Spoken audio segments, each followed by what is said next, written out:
such a world around.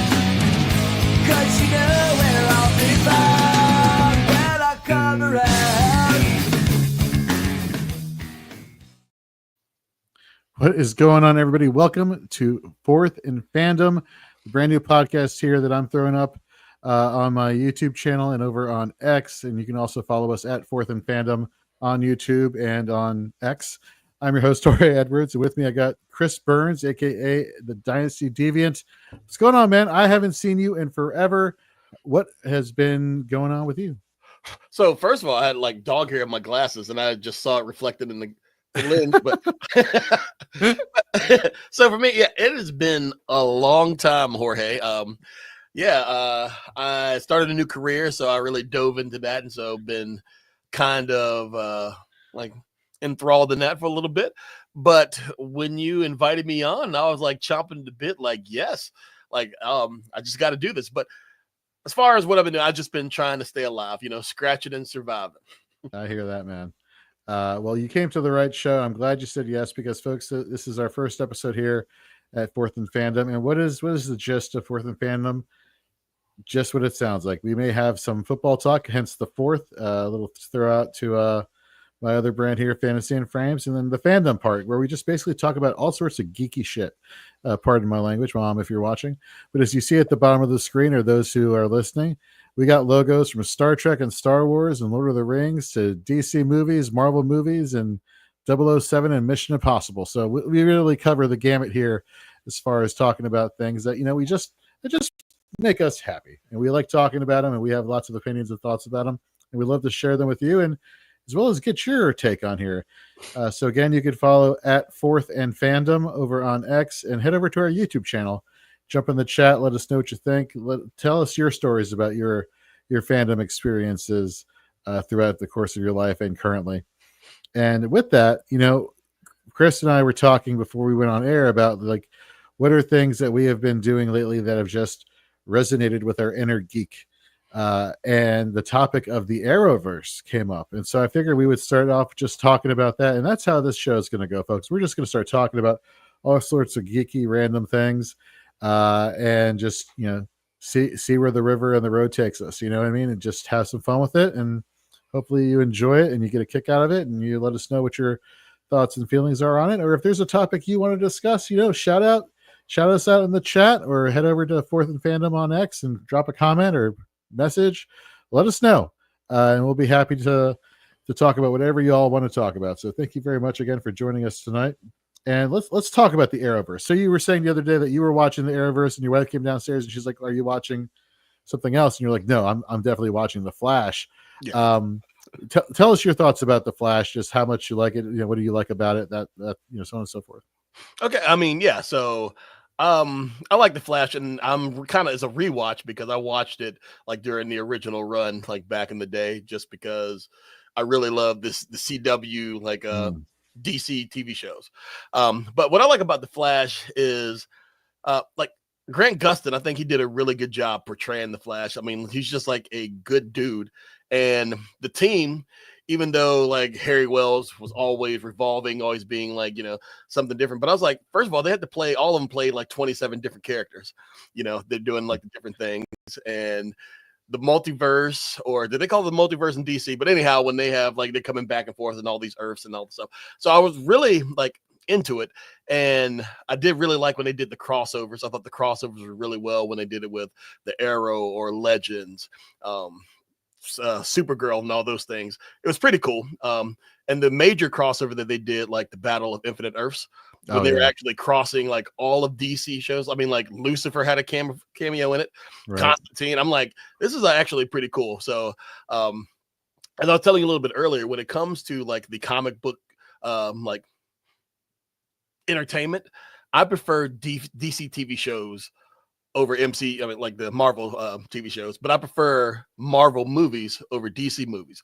And it's kind of weird. I really don't know why, but it's like when I come to think about it, for me, the biggest difference between Marvel and DC, I like Marvel's villains more than I like DC's villains. DC's villains, I'm like, okay, like that's kind of cheesy, like King Shark. Like that's kind of crazy. Like I like Marvel's villains except for Spider-Man. I will say Spider-Man's villains seem more DC-ish Okay. than they do Marvelish, if that makes sense to you. No, it totally makes sense. And it's funny you mentioned Spider-Man, because I don't know if you saw yesterday, Spider-Man Brand New Day is beginning filming the fourth installment with Tom Holland over in the MCU. And they started off throughout the day teasing, a little video they put out. And it started with a brief glimpse, just a brief glimpse of the new Spider-Man outfit. And then that's like at 8 a.m. Eastern. And then at noon Eastern, they do like a little screenshot of like his full-blown new outfit. Okay. And at the end of the day yesterday, or maybe it was early this morning, they put out a video where he's like, they're saying he's like this massive door in the dark opens up and light is shining through in the middle. And in the middle is Tom Holland. And he turns around and you see him in his outfit with his mask off. And he's like, "Are you ready?" And then he walks away. And then that's the cue. Like, okay, let's start making this thing. And I have heard so many rumors about this. I heard like the Punisher is going to be in it, from the TV show on the MCU. Mhm. I heard that the Hulk is going to be in it. I heard so many things, but the thing that I think I find the most interesting is, unlike the other Spider-Man movies where it's been tied into like other massive movies, like an Avengers movie here and there, this is going to be a movie where it basically goes back to his roots, where he's basically, neighborhood friendly Spider-Man doing his neighborhood thing, not getting into too much, intergalactic craziness or world ending threats. No, it's just like, I'm stopping the guy who stole the bike, Okay. and then, or shoplifted here or there, or he's doing this and that, or is keying cars or whatever. Right. And then all of a sudden, apparently the Punisher shows up, and I'm just like, okay, how you make that transition to like, from one, kind of like, less risque situation to like a full-blown, like, I'm gonna take on the guy who's like killing people left and right. Who I love the Punisher, John Barenthal. I think he does a great job as the character and whatnot. But I don't know. It's gonna be interesting how they tie it all together. But until Marvel proves me wrong, I'm gonna keep supporting all their movies. And but yeah, no, I'm definitely to put a bow on all that. I'm with you on the DC TV shows. The Arrowverse just in and of itself is fantastic. Like, I remember I was bored back in 2013, and it was like around Thanksgiving, and my girlfriend at the time, now wife, she went up to Pennsylvania to spend Thanksgiving with her folks, and my dad wasn't feeling good, so I stayed home with him and my mom. And I'm in our apartment, and I'm like, I have no idea what to watch, and I'm like flipping through everything, and then I get to the first episode of Arrow, and I'm watching this, and I'm just like, this is amazing. And then next thing you know, I'm binging like every single episode after that, like for the next like 7 episodes, and I'm just like, what is this? And then it gets to like the episode where like the Flash makes an appearance. And I'm like, okay, is there a Flash TV show? And then I look and like, holy crap, there is a Flash TV show. And from the moment I heard Thawne when he's running around the tornado, and he says, "Run, Barry, run." Like, that amped me up. Like, I literally then got up and went to the gym downstairs and got on the treadmill. I'm like, "Run, Jorge, run, run, Jorge, run." Like, it was, oh my God, just underrated TV. And when the Flash ended, like, what was it? Superman ended recently. Lois and Clark, the Superman Lois and Clark ended recently, which I thought was a really great show as well. That was like the end of the Arrowverse. So, and it's just like, man, I forgot it started such a long time ago. And the fact that, Arrow doesn't even have to be in these episodes for it to be a long lasting, universe. Just amazing stuff. Right. Yeah. So I'm just like you, because that's how I got hooked into the Arrowverse. Just one day, just flipping through, and ends up watching like the majority of an episode of Green Arrow. And I was like, this is awesome. Then I like go back and I'm binging, and then I'm like, and then the whole thing when they do the crossover, I'm like, oh, well, I got to check out, Flash. And then I'm like, oh, I got to check out Supergirl. And I'm doing I'm watching all these shows. So Legends, I've only seen like a couple episodes, and I never really got into that too much. Right. But with Green Arrow, I'm sitting there and I'm like, okay, so this guy, this anti-hero, right, like, he's a vigilante out there, but he's not doing like, when you got the Superman or Flash or whatever, where they're never really hurting these people, but he's out there putting them in whatever like wrestling move, and he's breaking necks and all. I'm like, oh my goodness. like, who is this guy? And yes, and then just been hooked like ever since. So I've loved all of them. Oh, and so to people paying attention, I don't know if anyone knows this or not, but I started watching Smallville again because I want to show my wife Smallville because she says she's anti-comic book or anti-fantasy or something like that. And she says that because she just has never tried it, but she will like it. And I know what she likes. So I'm taking her back to Smallville because I come home one day and I'm coming up, we're getting ready for bed. And she's like, oh my God, I've been wanting to ask you this all day. And I was like, what? She's like, I was listening to a podcast and they were talking and she's like, did you know Superman's an alien? And I was like, yeah. And she was like, how'd you know he's an alien? I'm like, because he's from the planet Krypton. And she was like, mind blown, like I had no idea and everything. But, so it's been funny, like so for the last couple of weeks, I run into people and I asked them, like, did you know Superman's an alien? And I was really surprised. I really thought it'd be overwhelming where everybody's like, yeah, of course we know that. But no, it's kind of like half and half of the people I've been like polling with. They're like, I didn't know that. And it's weird. And it's straddling genders, like level of geekdom and everything too. It's like all across the board. Like I really have no way to quantify this. I'm just mind blown. That is hilarious. I my wife too is very like, not comic book stuff is just not her thing, right? Right. Until I told her about the Flash and she's like, you got to watch the Flash. You got to at least watch this. And she's like, fine, I'll watch it. And she'll see Grant Gustin and immediately she got semi hooked. And the only reason is because she is a huge Glee fan. And he was a character on Glee. And so was the actress who played Supergirl. She was also a character on Glee. So when she saw both, exactly. So when she saw both of these, actors on screen, she's like, hold up. Is he going to sing? I'm like, no, it's the Flash. He's not going to sing. Jesus. And to all you Glee fanatics out there who I know there's tons of you. I had torn I was playing street hockey one day, and I joined a street hockey league, never ever doing that again because I literally was so out of shape. I made it 3 games and then I pivoted on my left knee or my left foot trying to turn around, and then it's like snap, tore meniscus, and I'm like, God damn it. And so my knee is like all jacked up, my leg is all jacked up, and I hobble out to the couch one day and I'm like on painkillers and I'm like just I have my leg propped up. I'm not moving anywhere is what I'm trying to get at. Like I am situated where I'm at. I got the TV tray in front of me. Like I'm not moving. To which my wife is like, perfect. Now he can't escape. And she basically made me watch like all the seasons of Glee in one day. And I'm just like, this is torture. How dare you? Crazy thing is with the pain meds, kind of made it enjoyable. So it got to the point where I'm kind of like, I'm actually okay with this. This is what happens to this character. And she's like, really? You want to keep going? I'm like, yeah, sure. Why not? So that's when I knew I was going to hook her with the Flash because I'm like, yeah, these two are on Glee. I think this might work. So okay. I'm proud of you for watching Glee. I've never watched Glee. Under a medical induced state. Yes. However I do it. Right, Chris? I mean, whatever it takes. Yeah. I never watched it. So because the musical thing, and not that I'm against musicals, but if I'm going to go see a Broadway musical, that's completely different. But like TV shows, you know how every season there's one episode where it's just a musical for some random reason? Yes. Hate it.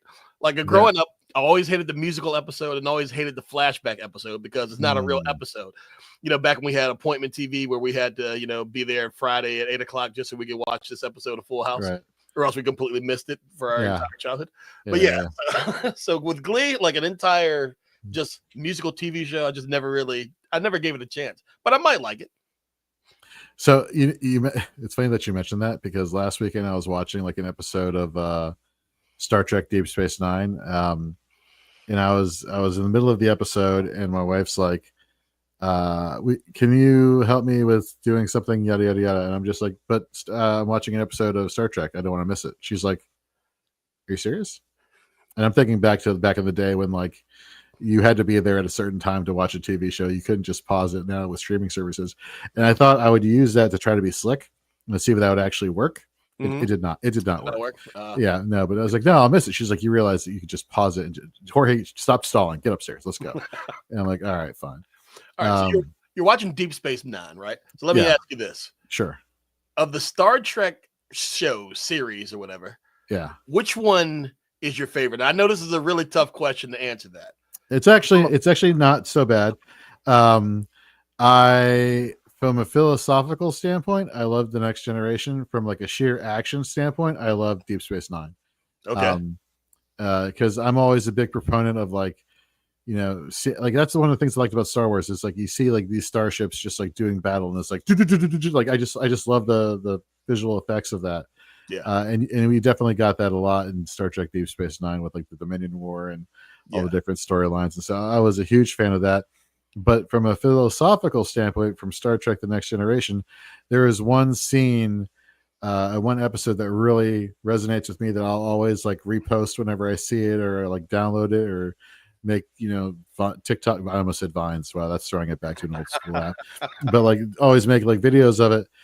And it's this episode where Lieutenant Commander Data, who's this robot who like an android who can like is the smartest thing in the universe, basically is how they're portraying him. He meets his match against this alien whose race is really good at like strategy games, and like Data basically gets schooled by this alien, and he's like, I'm losing my confidence in myself. I don't know what's going on. Maybe there's something wrong with my programming. I have to reboot my it's just all sorts of like robotic demons he's going through. And then he like doesn't report for duty, and Captain Picard's like, all right, that's it, I'm going down here. What's going on? And hold on. So then Captain Picard is like, you have a job to do, you have a duty, report to your station, I expect you to be there, so and so and so and so. And just as he starts to walk out the door, he says, and by the way, you can do everything right and still lose. That is not a weakness, that is life. And the second I heard that, I'm like, damn, that is some powerful stuff right there. Like you literally are like, yeah, life's not perfect. And folks out there, you can do everything right and it not work out and it still be okay. You dust yourself off and get up and do it again or do something different, So when I heard that, and then I went on YouTube, like, and I think I do this like once a year whenever I need a good pick me up. I go on YouTube and I type in Captain Picard philosophy, and it's like a 10-minute video of his famous one-liners that just resonate with you. And I always end up like walking out of there just being like, all right, I'm pumped up, I'm ready to go. Hold on, we got exactly. How can you not? Got a comment here from Aiden. He says, I've never seen a single Star Trek anything. I kind of want to get into it, but I've heard it's really convoluted and complicated nowadays with a ton of content, so maybe not. Well, Aiden, thank you very much for chiming in here. I will tell you, it's not convoluted if you do it the right way. There are a lot of Star Trek shows, absolutely, but they all follow a sequential order. So as long as you're going in the order, I think you can pick up on it. To be honest with you, they all kind of like segue off of each other. So for example, we talk about Star Trek: The Next Generation and then Star Trek Deep Space Nine. Well, Star Trek Deep Space Nine is happening in the same time frame as Star Trek: The Next Generation. And then you have like Star Trek Voyager, which also happening within the same time frame, but they all branch out and do their own thing. And so it's not like you have to have like literally you don't have to like watch all of the Next Generation to get all of Deep Space Nine. Like you can just branch off and just do their own thing. They just do their own thing and just watch it for what it's worth. Would you have any advice for Aiden here with the Star Trek viewing or anything Star Trek related? Pretty much exactly what you're just saying. Like, yes, there is a lot of Star Trek content, and I'm only speaking towards some of the older stuff because I haven't watched any of the newer Star Trek stuff, like the stuff that's on Paramount Plus now. I haven't watched any of that, so I really can't speak to that. But if you go back and like, they're standalone. So Deep Space Nine, Voyager, or The Next Generation, they all like are their own entity. So if you just pick up watching one, you can go to the other one, and you don't have to like have all this prior knowledge of everything that's ever happened, from Captain Kirk all the way to, whoever else. So, but yeah, I think it's worth it because it's very entertaining. And even like the episodes, like the episodes are entertaining and they pretty much can be standalone. Like Jorge, so you're talking about that. I remember that episode that you're talking about, and it feels like it was like a really, really long time ago. And I'm guessing it was, and we really are talking about dates, and I don't know what the date was, but I remember that episode because I feel like it was kind of like around the first time where Data actually is like, you can see where he's evolving in his programming, where it's like emotions kind of mean something to him, and it was weird for him to actually deal with emotion versus just strictly ones and zeros, and like the coding and everything. Right. And if I'm not mistaken, like after he had this conversation with Picard, but then he realized that, all right, I'm going to go back and I'm going to play this game again, but not with the goal to win, but just to have a draw. Yeah. He did that. Yeah. He frustrated the other dude to the point where, it quit. And, so I'm like, it's so funny that you're saying that. Like, I remember that episode. Like, I'm sitting here, I'm like, yeah, I do remember that happening. So full disclosure, I know exactly who Aiden Weingarter is here on YouTube. He's one of the content creators over at Fantasy and Frames, and the dude is like young, like he was born like 2 years ago, and he somehow has matured in the span of 2 years, like growing in a Borg maturation chamber. Here's some Star Trek tech terms for you. And he all of a sudden became 21 years old. So you should go back, Aiden, and you should watch it. It is timeless television. Yes. It does not lose its he says 2023 actually. Oh well, excuse me, 2023. Okay, I won't be ageist against you, Aiden, this episode. Behind the scenes when we're texting back and forth, I will be, but not on air. Totally legit. But no, man, it is great. I love Star Trek, been a huge Star Trek fan. I actually, funny enough, if you see, I don't know if you could see the corn. Let me see if I get my fingers. Here we go. Right here, they're old TV guides. Back when TV guides were a thing, and the 30th anniversary of Star Trek TV guide released 4 special covers, each with the captains of the show. So you had, William Shatner as Captain Kirk, Patrick Stewart as Captain Picard, Avery Brooks as Captain Sisko, and Kate Mulgrew as Captain Janeway. And I found these because I've been clearing out my mom's house of all the old toys. Like for some reason I've gotten into like this old toy thing. So like for those who are watching, I have like old WWF Hasbro toys from '94, on my shelves. I went through and I found some old like Power Ranger toys, and I'm not like, I didn't like watch the TV shows, maybe like a couple seasons, but like I love the robots, and I love like being able to like, oh, this Tyrannosaurus can turn into like this part of this massive robot. Like for some reason that like resonated with me. And so I've been like going on eBay, and I've been trying to like find like these old toys and robots that I used to have as a kid, and like they are like expensive. And like I found one recently at a vintage toy shop that's about like 10 miles from me, and I found it, and I'm like, this is like considerably cheaper what I'm doing on eBay. And it was on Father's Day, and so I was celebrating my first Father's Day, and I'm like, screw it, this is a gift to myself, I'm gonna get this. And I got it. And then I found another one on eBay, and I'm like, okay, well, this isn't expensive, and I could just say it's a belated Father's Day gift to myself. So I got that one too. And then I'm like, all right, how long is it going to be before my wife's like, what are all these eBay packages coming in? Why are we getting all this stuff from eBay all of a sudden? Are you getting like? I'm like, I don't want to have that conversation. So I'm going to pace myself is where I'm trying to go with this and rebuild this collection. And the funny thing is, like, I'll take these toys down and I'll like put them next to my son's toys, and he'll go for them, he'll play with them. I'm like, oh my god, this is exactly what I want. It's 2025, and he's playing with my toys from 1993, and they still hold value. So this is great. That is great. So let me ask you this, right? Yeah, so we're close in age. I might be a couple years older. We're pretty close in age. Yeah. So I was aged out of Power Rangers, so I never got into I was too. I was a Ninja Turtles kid. That's who I was. Ninja Turtle. Okay. Voltron. Are you too young for Voltron? No. Pinoderms connected. Interlocks are go. Yeah, I remember. Form arms and legs. I'll form the head. I'm like, great. Okay. All right. Yeah, I just wanted to, like heat check there, just to see like where you are. Yeah, we're good. We're good. Thundercats, yeah, I like if they released a toy Sword of Omens, I would be the first one in line to go get that or something. Like I literally, in fact, I was reminiscing the other day. This is how much of a geek I am, and of course, if you're appreciating this, you're on the right show. I was thinking back to an episode of Thundercats where Lion-O was going through the trials to be the actual leader of the Thundercats, and so he had to take on every single person and adapt to their skill set. And one of the episodes I was watching was the one versus Chitara, where he had to be actually faster than Chitara, which is impossible because Chitara is like the fastest creature alive. And I was only thinking about this because I signed up for 5K for Thanksgiving. So this is gonna be like my first like athletic event since I had messed up my knee a couple of years ago. So I've been slowly starting to get in better shape for that. And so obviously it deals with running, right? And I'm like thinking to myself, I'm gonna like push myself and be faster than I have been in years, so on and so forth.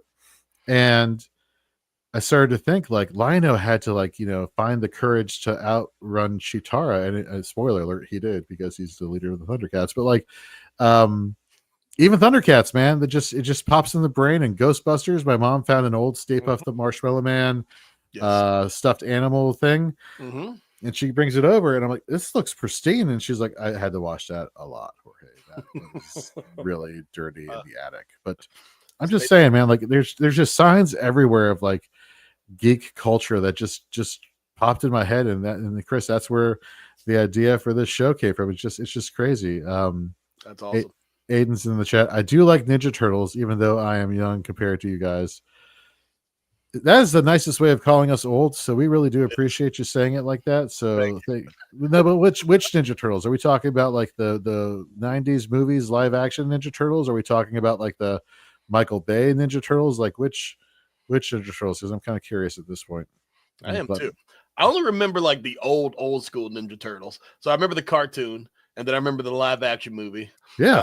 I just remember Vanilla Ice like cameoing in it, and breakdancing in the club, which is pretty impressive.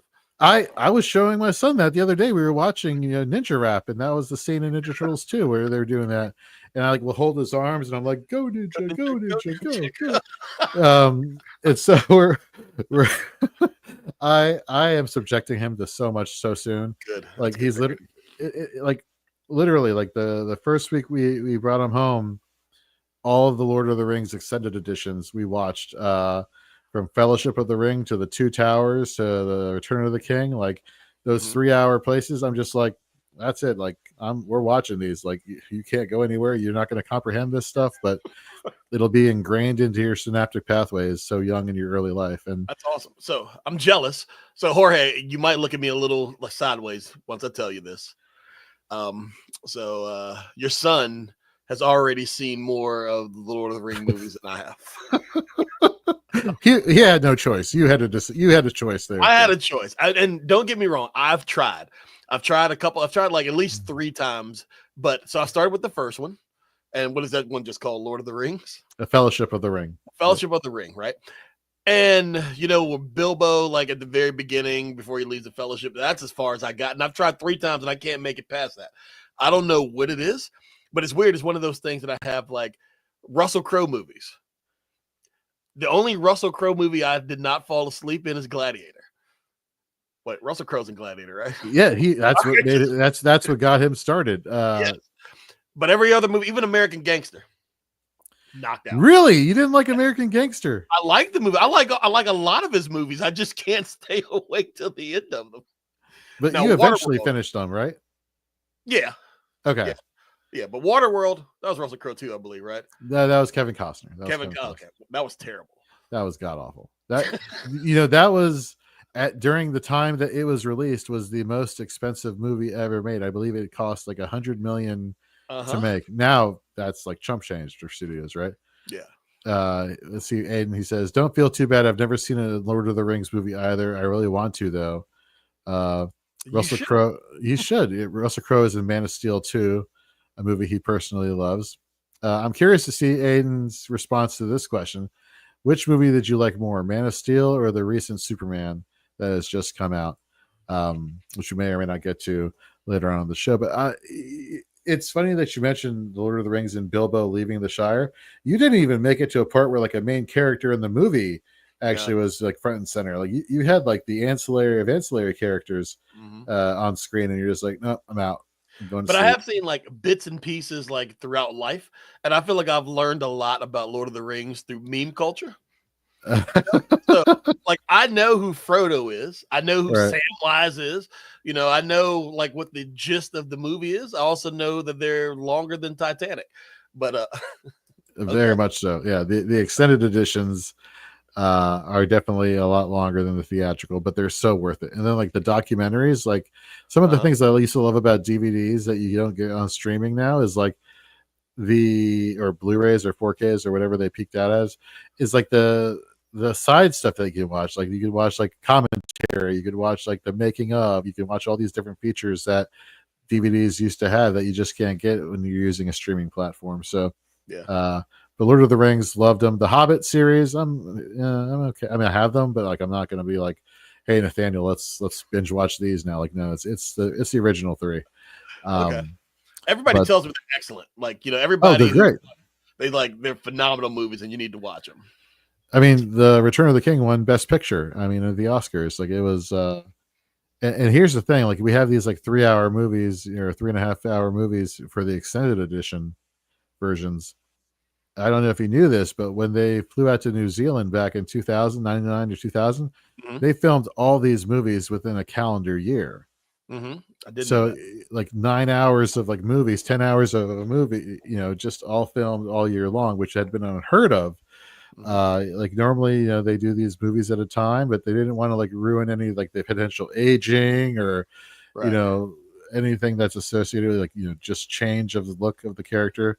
Yeah. But that's pretty cool though, because it made them all like so close, like a family. Like they all got the same tattoo and all that jazz, and it's like, oh yeah, so I think it's awesome. You can really tell that the synergy and connection is there. So it was a great idea. Like Peter Jackson did a phenomenal job from what I know, and I can't say that like full heartedly because I haven't consumed all of them like I should, but I've been told enough. Yeah, just start with what my recommendation here is. First of all, assessment here is they are all great. They are all beautifully well done. Okay.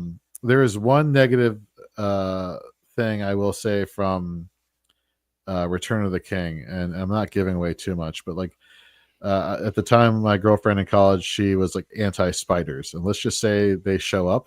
And I thought it would be funny. It turns out it was like actually really cruel. So I kind of feel bad about this. This is kind of my way of like going to confession without having to go to church. But like there was a scene where there was a spider, and she was like, I heard that there's a spider in this movie. I'm not going to like it. And then I'm like, no, you're fine. You're fine. And then she's like, I think there's a spider. I'm going to cover my eyes. Like, no, you're good. You're good. And then right as the spider appears on screen, I'm like, you're good. And she opened her eyes and there's a spider. And she's like, oh my God. And she lost, like, so to Heather, I'm so sorry that happened back in 2004. That is my way of apologizing to you. But yes, watch it one movie at a time, and just sit back and enjoy it, and let Peter Jackson just take you all the way, because it is fantastic. That's a phrasing moment from Archer if I ever heard one. Let Peter Jackson take it all the way. Don't let Peter Jackson take it all the way. Just enjoy the goddamn movie is what I'm trying to get at. Are we still doing phrasing? Like I used it as a GIF in one of my text messages the other day because I thought it was very appropriate. Like, come on. That is awesome. Aiden says, I just finished watching all 7 Jurassic Park / World movies in a month span, including the recent release Rebirth, one movie franchise at a time. Hey, you know what? Good for you. Good for you for going through that franchise. Do you remember seeing Jurassic Park when it first came out in theaters? Did you go to the theater to watch it, or did you wait for it to get released? No, I did go to the theater to watch the first Jurassic Park. This is the only Jurassic Park that I've seen. But I did go, and I thought it was great because at the time it was like, it was like crazy. So where we're from, like on the East Coast, like I don't know if you've heard of King's Dominion. Like I feel like I'm like an hour away from King's Dominion. Okay. Yeah. So King's Dominion is where we used to go. Like we're going to a theme park, and I do remember that because Paramount owned them for a little bit, and that Jurassic Park, when that was coming out, that's one of the things they're creating this new ride, because it used to be the Days of Thunder ride, which is a phenomenal ride where you get in there and like you're like in the race car and all that stuff. But it's supposed to be like a Jurassic Park version of it. But I did love that. I loved it. I don't know why I didn't see the rest of the movies, but my favorite part of Jurassic Park, and I don't even know if people really know what I'm talking about, but probably so, is when the raptor was coming after him and they were hiding in the kitchen, and like he peeks in like the little hole in the kitchen door. Like, I don't know why that just really stuck out there. My favorite part of the movie, but the movies were great. I saw it I saw it like there used to be a theater in DC called the Uptown Theater. It still is there, but ever since streaming and COVID and everything, that's one of the franchises that just hadn't picked back up. And it used to be like an icon in DC as far as like movies and premieres and world premieres. That would be a commonplace. And the first movie I saw there was Jurassic Park, and so when like the goat's guts were like all over the screen, I was like, I can't watch. Like it was terrifying for me. Now I can watch it. I'm just like, oh, what was I thinking back in the day? I don't blame you for not seeing the Lost World Jurassic Park, the sequel. Although I did like it. I can understand why somebody would not want to watch it. The third one was just atrocious. And then, like a decade goes by, and then 2015, I think, is when Jurassic World, they relaunched the franchise with Chris Pratt. That one, awesome. That was great. I loved it. It was fantastic. It was a great return to the franchise, the way it should have been. But to Aiden, to your point that you just finished watching the rest of the movies, like I think the rest of them were just not great. And they were just milking the whole franchise. But I hear the new one with Scarlett Johansson is apparently really, really good. So maybe I have to give it some thought here. But good call, Aiden. Hold on. Whoa, pump the brakes. Aiden says here on YouTube, Jurassic Park 3 is underrated. Personally, I like it. It gets too much hate for a good reason. Aiden, good God, just stop making fetch a thing, for all the Mean Girls out there, Mean Girl fans out there. Yes. You know what, Jorge? Again, I'm gonna say this, and it's gonna piss you off. It is. Love it. Well, please, by all means, let's go. And it's kind of following that same vein of Aiden's comment there that Jurassic Park 3 is underrated, and you're like, oh, blah blah blah. Episode 1, not that bad. Okay. Was that the comment? That's what you think was going to set me off? Like, yeah, because so I know that so all the true like passionate Star Wars fans, hate it. Like Jar Jar Binks really wasn't that bad, and that movie wasn't that bad because so with Star Wars, I didn't watch it when everybody did. Okay, so the original, like back in when that came out. Right. When my generation was watching it and all this stuff, like I saw part of it, but I didn't see the whole movie because we had like the VHSs. That's right, VHSs. But right. I decided 3 years ago, I'm like, I'm gonna go back and I'm gonna watch all this. And I'm like, the only thing I'm worrying about is I don't have the nostalgia that all my peers have going back watching these movies because all my friends were starting to show it to their kids and all this stuff and having like this bonding moment. And I go back and I'm watching it, but everybody's telling me when you watch it, they're like, go ahead and start with episode like 4, 5, and 6. Skip 1 and then 2 and 3, and then watch the last 3. So I'm like, nah. So I started at episode 1. You started from the beginning. Okay, yeah. From the beginning. And I was sitting there, I was like, oh, this movie's not so bad. Then I did 2 and 3. And then when I got to 4, I was like, okay. By the fact that, I kind of feel that there was a gap that they could have fixed. Like the plot seemed a little weird, but just from watching like all the Star Wars stands out there that are saying like, this is whatever, and they're very, very passionate about it. I do realize that a lot of them really hate episode 1. And I was like, I don't think it was that bad. Yeah, it does get a lot of hate. And I'm with you in the sense of like, now that, 26 years have passed, I guess. I don't know if my math is correct, but since that's passed, like my hatred for it has diminished or declined. Okay. It was see, I almost said good and I really don't want to. It was adequate. There we go. It was adequate. And that's as far as I'll go. But you say something about Star Wars, I won't necessarily lose my stuff, but like as you recall when we were doing the live streaming of an NFL draft a couple seasons ago, there was some issues with calling me a Trekker or Trekkie. And I was not a fan of that because we were known as Trekkers. Thank you. And then literally a segment on a show meant to talk about the NFL turned into this hardcore Star Trek bashing session by you and others on the stream. Whoa. And I had to defend myself because I have a Klingon freaking dictionary from my childhood somewhere in this house and a Star Trek communicators badge. And all of a sudden it's like, let's bash on Jorge, the Trekker. So I was not bashing you for being a Trekker. See, I didn't say Trekkie. I wasn't bashing you. I was laughing at the jokes that were being told. You were laughing at me. You were not laughing with me. That's Yes, I was laughing at you. I wasn't making fun of you, and I wasn't defending you, but I was laughing at you. Yes, I mean some of the stuff that they were saying was funny. We got Aiden in the chat. Aiden, thank you very much for your participation. I'm loving this. He says, I've been getting into Star Wars the last 3 or 4 months as well. Just finished Rogue One. Rogue One is great. I love Rogue One. I will die on this hill. The prequels are underrated. They get way too much hate. He says, he goes on to say, Revenge of the Sith is arguably my favorite Star Wars movie out of the ones I've seen so far. Such as all but episodes 7 through 9. That or Return of the Jedi, it's close.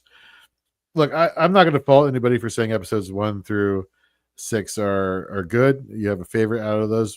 The Disney one was you know what was the most exciting part of the Disney Star Wars movies for me was the trailer for episode 7, where you had the Millennium Falcon on screen, and it was like, oh my god, that's the Millennium Falcon, and they're like teasing all these different things. Like the trailer was the best part. Because then you watch the actual movies and you're just like, man, episode 7 is just like episode 4, but with like a bigger Death Star. Except this one is a planet, and then the other one was just like a space station. And then you tie in all the other things, like, well, a lot of nostalgia, but like then the next one with Luke Skywalker was blah for me. And then the last one was like, man, like they better not say she's Rey Skywalker at the end. And she's like, I'm Rey Skywalker. I'm like, well, this puts the nail on the coffin right here. This is, but I will say this, like you were talking about for TV shows versus movies, the most recent Star Wars movies, not a fan of. The TV shows though, like The Mandalorian or Obi-Wan Kenobi, which is that gap that you were actually talking about between episode 3 and episode 4, they filled that gap pretty well. I think those series, and then Ahsoka, which is a spin-off of the Star Wars, the Clone Wars animated series, where it actually became a live action series. Rosario Dawson plays the role of Ahsoka Tano. That was a great callback. That probably has the best continuity of all the Star Wars stuff out there, because it literally takes off from like the end of the Clone Wars cartoons, which are fantastic. They're great, definitely worth watching. And then it also ties into the next series of Star Wars cartoons, which is Star Wars Rebels, which kind of helps bridge the gap also, between these feature films. So if you haven't watched these, folks, you have to go watch Clone Wars, is watch Star Wars Rebels, and then you see Ahsoka, the live action TV show. It literally, there is continuity from beginning to end. None of this like, Anakin, Star Wars movies, and then Luke Skywalker Star Wars movies, and then Rey Star Wars movies. That just no, like watch those in that order. Aiden here, you're just dropping dimes. I love this. He says the MCU still has my heart, though. It didn't get into it until 2021, but damn, do I love it so much, even though it's been inconsistent since Endgame. I agree. I'm right there with you. A series that gets a lot of lack of attention, I feel, is the Defenders series. Did you ever watch Daredevil or any of those shows on Netflix back when they were on Netflix back in the day? Yes, I did watch Daredevil. Didn't finish it. So bits and pieces, like it was getting through that. Elektra, or that made that a movie, didn't they? That was a movie, yeah. So yes, I did like the Daredevil, because that was my first like experience with Daredevil, because I didn't really know much about him until like that TV show, and I was like, oh, this is actually kind of cool. So yeah, no, I mean, Elektra, the character, was in it. Seasons 1 and 2 of Daredevil was fantastic, and then you had Jessica Jones, and then you had Luke Cage, and then you had Iron Fist, and then they all came together in a centralized storyline where they were all in the team, the Defenders. And that storyline tied up so many loose ends from all the seasons that had been up until that point of those respective TV shows. And that had great continuity. And so like that season of Defenders was one of mine that I could literally, like, after we're done with the show, I'll go and I'll probably pop it on the screen, because that's how much I'm a huge fan of it. Okay.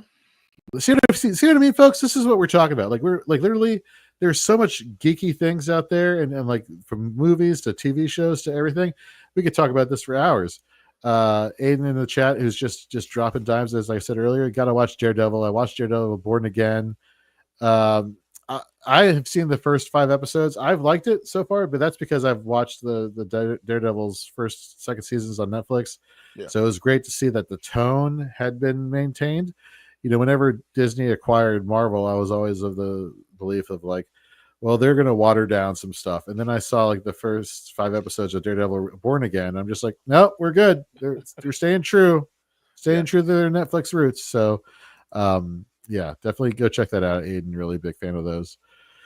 But yeah, man, just all sorts of crazy stuff, alluding back to, just getting the toys from my childhood and stuff. And a lot of these toys I owe my dad, who passed away back in 2015. And so like I remember stories of like we would go to like a brand new Toys R Us that opened up, and they had these Hasbro WWF figures. So like all these right here, these 4 of the Bret Hart and the Undertaker and Sid Justice and the British Bulldog. He got me those 4 at that Toys R Us that day. And so just the nostalgic, family connection, and then obviously the playing with these toys connection. I was also a huge Star Trek model kit builder. And so like right over here, let me move this down here. Right here, I have a table right here. I'm building a couple model kits. Like it's literally like model kits from like the 90s. I am fully embracing the geeky side of me. And I hope people out there, hey, if you feel like you're getting made fun of, which you shouldn't at this age, at this point in where we are in the 2000s, just jump into it, have fun with it. Life is too short to feel like, oh, I'm going to get judged for liking or doing X, Y, Z. No, you're not. Just have fun. Just have fun with it. 100%. I mean, I don't think you can say that any better than that. Like, yes, whatever you like what you like, and just enjoy it. And if people don't like what you like, that's their issue. You just enjoy yourself and be true to you, because nobody can be you better than you. So if you love it, love it. Absolutely. So with the name Fourth and Fandoms, that's a throwback to a football podcast we do here at Fantasy and Frames called Fourth and Frames. I wanted to have a little connection between that and this new show. Let's talk about the NFL in the sense of like, let's talk about fantasy football. And I'm not going to get into like the ins and outs of fantasy football. I just want to talk about the entity that is fantasy football. Yes. And I say this because I'm on this show, not any other show, but like, you want to talk about geeks. Like, can you imagine all these geeks play a game called fantasy football, a game about a game? Can you imagine that, Chris? Like, who does that? Honestly. Yeah, I mean, the biggest like geeks, nerds, whatever you want to call us. Like, yes, we're the ones that do that and everything. And fantasy football has just been amazing. So I got into fantasy football relatively late compared to most people I know, because I'm like, even though like I love the NFL is my favorite form of entertainment. It has been like for the majority of my life. Well, not the majority of my life, ever since baseball, 96, 98. I'm like, yeah, they lost me. The striking, the home run chase almost brought me back, but that's neither here nor there. So the NFL has always been my thing. So I'm watching all these games, and then like my best friend, like he's asking me all this stuff, and I'm helping him with his fantasy team. Like, should I play this person or should I draft this guy? And I'm giving him all this information, and he's winning, and he's like, I'll buy you dinner or whatever, right? And so then I'm sitting there, I'm like, well, if he's asking me advice and he keeps on winning from just me not paying attention, like what would happen if I paid attention? And so then I got into it, and then I realized that the beautiful thing about fantasy football is that it made me love football even more, because whereas I'm a Sunday ticket, I'm a masochist. I buy it every year just so I can watch my Miami Dolphins just get their brains kicked in every Sunday. And I don't know why I keep doing it, but I keep doing it. But with fantasy football, I'm actually watching more games and being like, enthralled with all of the football and, understanding like the things that are going, because I would know who the third string wide receiver is on like the Seahawks. But did that really mean anything? But now when I got into fantasy football, I'm like, oh, wow. So this person right here is kind of cool. And then loved it. And then I started getting even deeper into it, where I was like, Dynasty, because I want to play fantasy football year round. Forever and ever. I never want to stop. And I was one of those guys, I was in the leagues like, I can't believe people are taking like, the off season off. So it really is, because when you dive into it, I mean, you can go as deep into analytics as you want to. Yeah. And I'm a sucker for a spreadsheet. And fantasy football just allowed me to combine analytics with something I already loved, and absolutely amazing. But yeah, you really can geek out on the whole fantasy side. For me, it's the geeky side of fantasy football for me is like role playing in the sense, and this is not that type of show, even though we're talking about fandom folks. Okay. But like the role playing nature of like, I'm a general manager of a NFL team, aka a fantasy football team. Mm-hmm. And one of my most cherished moments in playing fantasy football was like, it was like 2017, back when Spencer Ware and Sharkhandrick West were like the best running backs on the Kansas City Chiefs, and those are for some very obscure names nowadays. I had like the worst team. Like I had Des Bryant, I had Tony Romo. Romo broke his collarbone. Des Bryant was out for the year for the most part, and then my rest of my roster was just craptacular. And I started out like 0-6, and I somehow salvaged my team to become like had an even, what was it, 8-8 back in the day. I had them finish 8-8, and the fact that I got them from like starting 0-6 to 8-8 meant more to me than any other like championship victory I've had, because it's like, man, I really was in the bottom of the barrel, but through like trades for like lesser known players and the waiver wire, I was able to do this. I felt like a champion. I helped resurrect my team. This is fantastic. And then, then it's like you get, like you mentioned, Dynasty. It's like, I want to be a GM. I want to do this. I want to run my organization. It was like playing Madden, really. Like when you had like franchise mode in Madden back in the day in the 2000s, it was like, more people spent time playing, general manager and like building their rosters than actually playing like the game of Madden, like in season, playing the actual football game. So that's what made me like really get into the geeky side of fantasy football. And then now you have all these platforms out there like Reality Sports Online, where you can now introduce like salary caps. So you're like actually managing fantasy money for this fantasy sport. That's a overall fantasy that you're playing, as a general manager for a game of a game. Yeah. I don't know if you remember, I don't know if you remember as far back as when ESPN was actually good. Oh, so it's funny you mentioned that. I'll get to that, what my thought just now in a second, but continue, please. Yeah. So ESPN used to have like really great ESPN commercials that were just some random stuff or whatever, but it's tied into sports. I remember like one of these commercials they used to have, it was absolutely awesome. They're showing like this couple on the couch and they're in love and they're all lovey-dovey and they're talking to each other. And she had on like an Ohio State shirt and he had a Michigan shirt on. And then like the caption at the end is like, if it wasn't for sports, this wouldn't be disgusting. And I was like, awesome. Just the quality of ESPN. But they had a commercial back in the day where it's like all the jocks at school. So they got their Letterman's jackets on and they're sitting in the cafeteria and they're up there just looking at the newspaper and they're doing their fantasy football stuff. So they're just going all this and whatever. So like big, like strong jocks. And then you have like, when TV shows like how they would portray the nerd or the geek or whatever, like just walking like, look at those guys, what a bunch of nerds. And I'm like, yeah, it's really true, because that's how fantasy football really is. But yeah, what were you about to say, Jorge? I was going to say, one of my favorite ESPN commercials is the one when they're in the studio at ESPN headquarters and like it goes full Lord of the Flies, where like power goes out and everybody's losing their stuff, and like it ends with this guy saying, follow me to freedom. But going back to those ESPN commercials, like the Alabama one where everybody's saying roll tide, roll tide, roll tide. Mm-hmm. But to the one, the Ohio State Michigan one I thought you were going to bring up is the one that I'm going to be pulling up on screen here, because it is, to this day, I could watch this. It is fantastic. So folks, for those of you who have never heard this before or watched this before, it is probably one of the best ESPN commercials. Let me play a bit of it, and then Chris, you tell me if you can hear it. So therefore, if I know you can hear it, then the audience can hear it. So, have you been on a lot of blind dates? Did you hear that? Yes. Okay, folks, just listen. Well, this would make one. Oh, Yeah. Me too. What do you do? I'm a vet. I love animals. Really? Where are you from? Michigan, born and raised. Go Blue.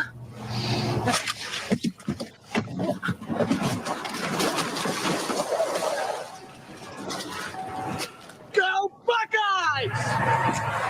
Go Buckeyes! I mean, that's the stuff we need on TV. That's the entertainment we need back. Like this is That's the ESPN I remember, and Yes. that is what I love. And it just like stuff like that just makes sports fun. And again, it ties into fantasy football. It ties into sports in general. Like it just the fun nature of it. And I think something, being a fan, since we're talking about fandom of football, is for those who are unaware, every year there's a thing in Canton, Ohio, the home of the Pro Football Hall of Fame, called the Fantasy Football Expo. And it's next weekend. And one of the things I always make it a point to do is go tour the actual museum. And so the reason why is because I think for me as a fan of fantasy football, I get so wrapped up in like which app I'm using on my phone, which players are scoring me the most points. I lose track of the fact of like, remember this is about the NFL. Remember this is about a game that's played on the field. This is about individuals who are putting their bodies on the line for our entertainment. And so I go through and I walk around this museum and I'm like, this has reinvigorated me to be a fan of football, let alone a fan of fantasy football. So now when I'm like, it's the middle of the season, when I'm not producing content or making content, it's like I could sit down on a Sunday and I'm like, I'm going to put my phone down. I'm just going to watch the football game. Why? Because I love football games. I'm a fan of football. And so to your point, the Sunday ticket, yes, absolutely. Although it is I think it's considerably cheaper than it was on DirecTV now that it's on YouTube. So that is also a plus there. But speaking of ESPN, since we're talking about things we're fans of, did you hear about the acquisition they had yesterday? No. It was announced 2 weeks ago that it was on the verge of happening. It's happened. It should take place and start to go into effect in 2026. They just basically acquired NFL Network for like $2 billion. Yeah. Really? And so like properties like NFL Red Zone will now be on ESPN. The things of the NFL Network will now be on ESPN. Like the best thing about NFL Network Red Zone, 7 hours of commercial-free entertainment, you can kiss that goodbye because ESPN is going to get all the marketing they want on that. So it is the football viewing experience for fans is going to be dramatically changed next year. Okay. And that is very, for me, sad because yeah. Let me ask you this, Jorge. Yeah.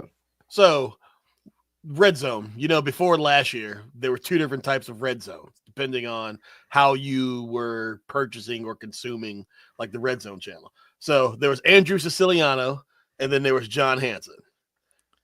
Which one did you get or which one did you prefer? On the DirecTV version of Red Zone? Yeah. So the DirecTV version was Siciliano. And I think other places then it was Hansen. Yeah. So Siciliano or Hansen, first of all, Andrew Siciliano is not a tall human being, which I found out a couple seasons ago. It's funny how like the camera makes you look a certain way, but then you look at, like Jamie Foxx or Tom Cruise. Like there's a reason why their angles are shot up from below versus down. Yeah, I'm getting off topic. I like Hansen, but I really like Siciliano's like brash takes with things, and so I kind of was probably more of the entertainment aspect of the fan aspect of Siciliano. What about you? Okay, so for me, I feel like I'm in the minority because I clear and away preferred Siciliano over Hansen. So everybody loves John Hansen, like that I was talking about, because when they just went into where it's just one stream or whatever now, and so one of those guys weren't going to be doing it anymore, and then it was going to be Hansen. Everybody was excited, and I wasn't. Like I feel like weird saying this because Hansen's, he's a good dude and everything, but I do not like his coverage of the Red Zone channel. Like I don't like it bothers me. Like he's slow on calling stuff, like the play-by-plays or whatever.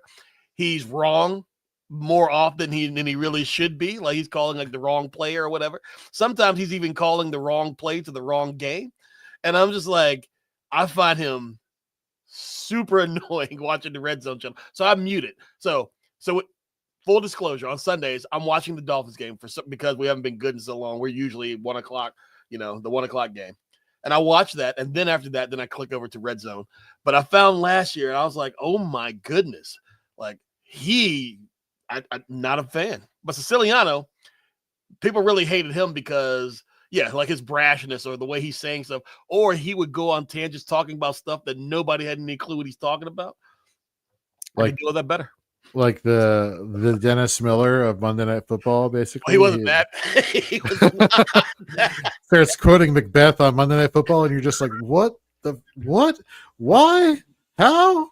Who thought this was a great idea? Who thought that was going to be a good idea? Yeah. Speaking of good ideas, I think this show was a good idea. It was definitely a good idea having you on. Hopefully we can keep having you more on this show as we keep going on, Chris. Hopefully, if your schedules permit, we'd love to have you back on for more.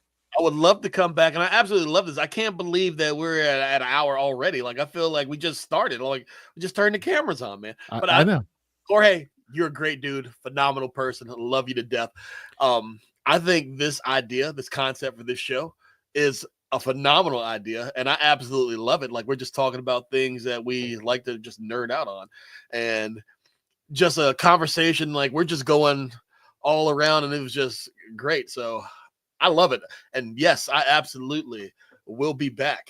I can't wait to come back because I feel like, man, there's so much more. We didn't even scratch the surface on stuff to talk about. I know, like literally there's so much out there. And I think the viewers and people who are watching, hopefully you feel like you were just chilling out with some of your friends and just having a good time listening and talking. And hopefully this stirred up some good memories for you of things that you are fans of. And that's what we're here for. That's what we're here to talk about. Shout out to Aiden and the YouTube channel chat, just mentioning comments left and right, just having a good time. Thank you very much for everybody who's watching. Again, we got 57 of you watching over here on your Saturday night on the Fourth and Fandom X channel. Thank you very much. Subscribe at Fourth and Fandom there. You can follow me at Jorge B. Edwards. You can find Chris at Dynasty Deviant. Head over to our YouTube channel, the Fourth and Fandom Podcast. And don't forget to listen to us in podcast form on Apple and Spotify starting on Monday. Chris, dude, always a great time. Thank you very much for spending your time with us and your Saturday night with us. And for the rest of you, thank you all very much. And until next time, enjoy geeking out about anything you want.